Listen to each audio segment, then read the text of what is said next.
Oshun with another deity, rules sensuality. Culturally and traditionally, women appear to her for children. She rules the circulatory system, digestive organ, and pubic ears, that is of the female. She influences the following herbs: cinnamon, chamomile, myrrh, eucalyptus,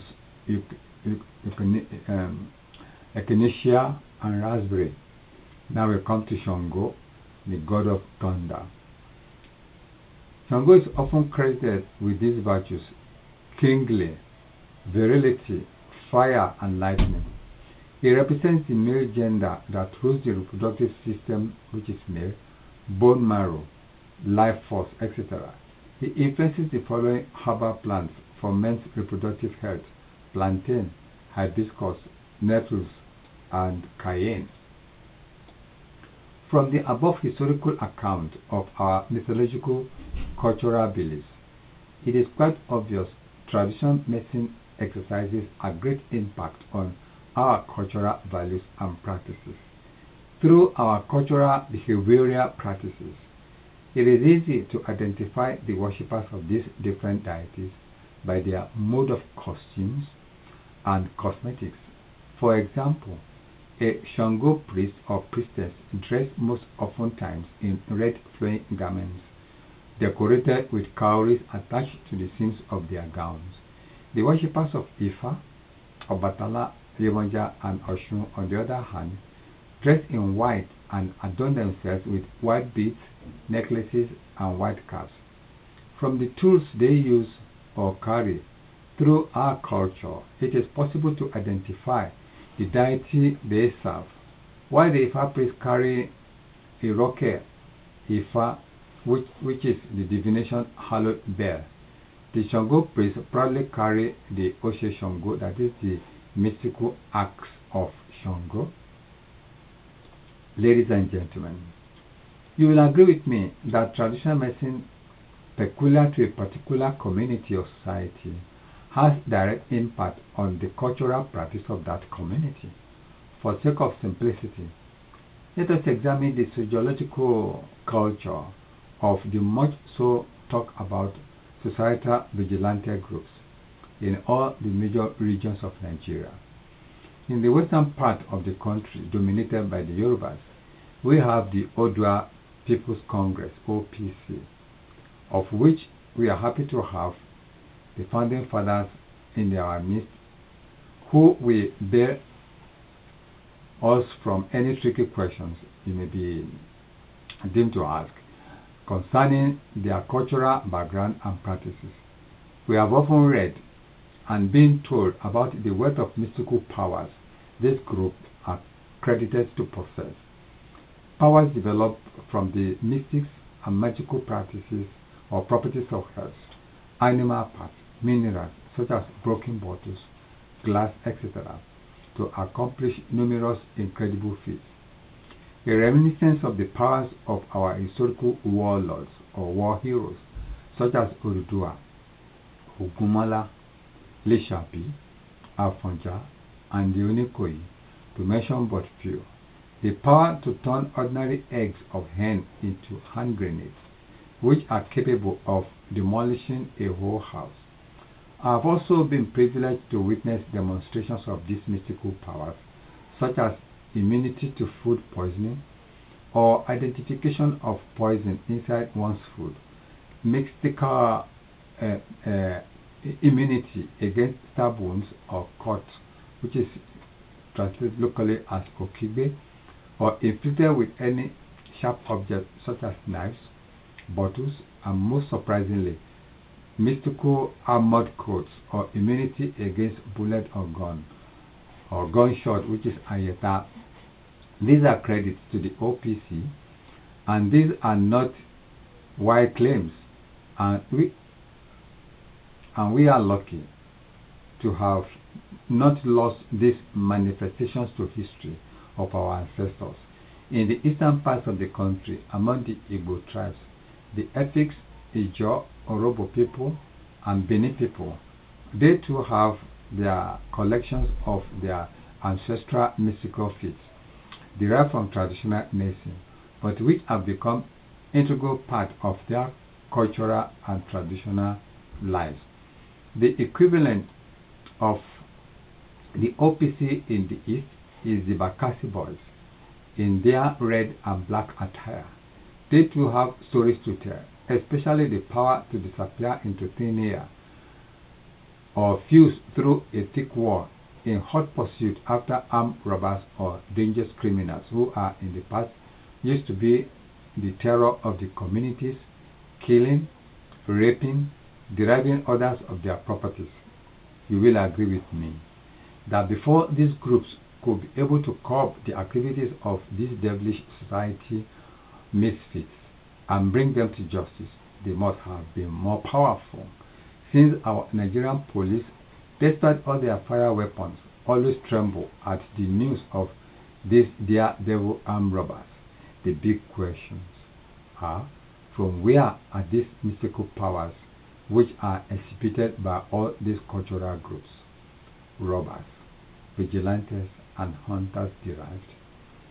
They did not come from Western technology, neither from mosaic or mystical collections, but today we are very proud to lay claims to these indigenous technologies.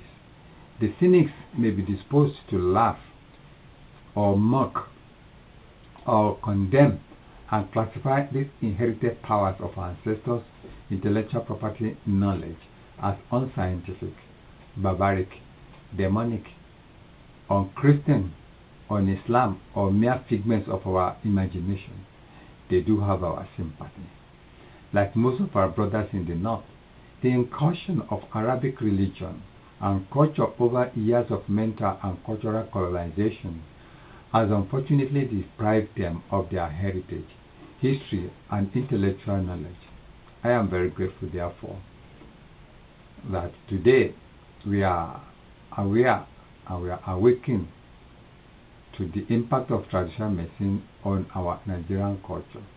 Today it is unfortunate that we are gradually losing all our cherished cultural values and practices to religious dogmatism, Western or Eastern mental colonization, our government's lukewarm attitude to radical promotion of Nigerian culture, which they have now reduced only to work of arts, cultural dances, fashion parade, theatrical cultural shows, literatures, as means of entertainment as part of our tourist attraction, but not willing to invest in our indigenous technology in the name of modern civilization. Without taking more of your time, let us look at the cultural practices common in our daily life, which directly or indirectly also involve application of traditional medicine. Pattern of birth. Among our tribes, we have cultural beliefs and taboo attached to children born as twins, or dada, that is children with twiggy hair locks, or banje, abeku, emere, children believed to reincarnate at will to the discomfort and grief of their parents. There are strong cultural beliefs attached to these types of children. Their parents always refer their cases or fears to practitioners of traditional medicine for counseling, solutions to appease these children's spirits or prevent them from dying unexpectedly to join their spiritual companion, as believed by culture and tradition. And this is where the impact of traditional medicine comes into play into our cultural lives. Solutions to sacrifices, incisions of traditional medicinal powder to the faces of such children to stop them from seeing or communicating with his group in the spiritual realm.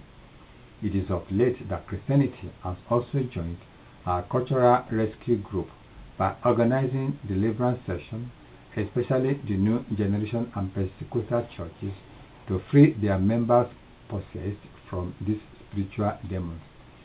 In some parts of the country, it is considered normal and customary to consult before embarking on any dangerous journey, on travel, commence on any enterprise, or looking for solutions to reopen doors to one's prosperity, on what actions to take.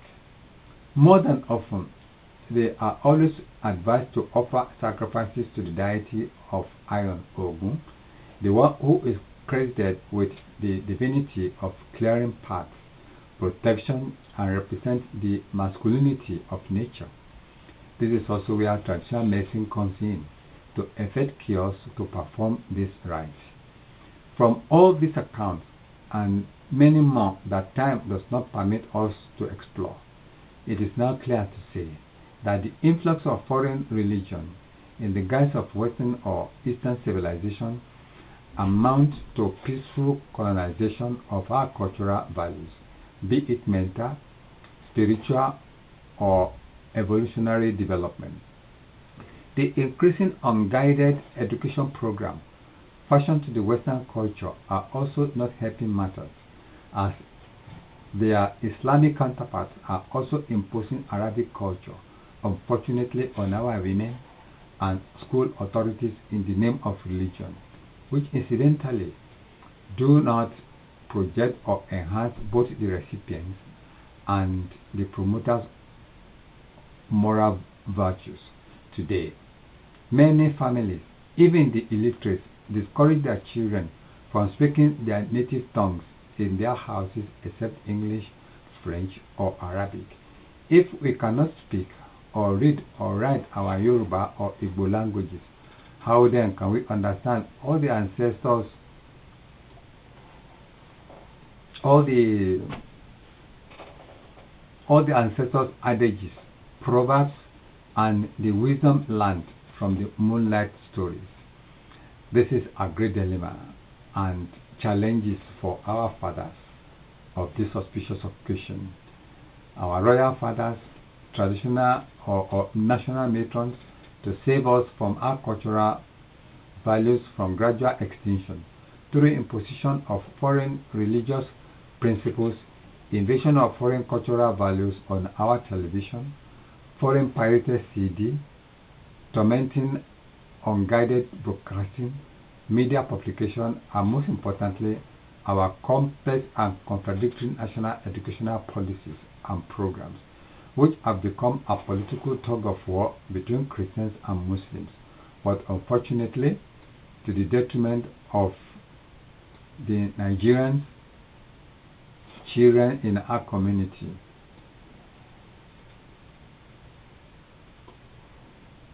But unfortunately to the detriment of our Nigerian cultural values. Thank you very much, ladies and gentlemen.